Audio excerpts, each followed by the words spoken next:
Hello po, Arman Buelva po uli. Ating pag-usapan ngayon ang tungkol sa mga katawan na tinanilikha ng ating Panginoong Diyos. Ang iyong katawan ay isang himala. Ito ay isang kahangahangang paglikha at ito ay nagtataglay ng himala sa iyo. Ito ay may mga simpleng pangangailangan, kapag pagod, magpahinga. Kapag nagugutom, kumain. Kapag nauuhaw, uminom. Kapag matigas, lumipat. Ang pagbibigay sa katawan ng kung ano ang tunay na gusto at pangangailangan ay hindi mahirap. Kung ikaw ay naruroon, nakikinig, kailanman nakikinig sa mga tukso ng mundo. Ang mga katawan ay umunlad sa aktibidad at paglalaro. Tulad ng mga ilog, kailangan ng mga katawan upang ilipat at daloy.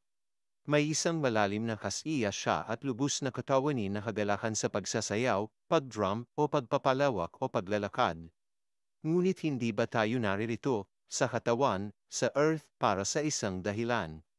Higit pa rito, kung hindi namin dapat tamasahin ang mga makalupa at maluhong katawan na ito pagkain, sikat ng araw, pagtatalik, paglangoy, at iba pa hindi nila pakiramdam napakaganda.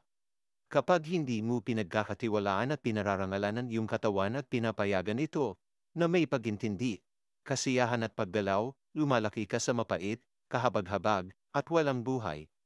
Parman Buelvo po uli, God bless po.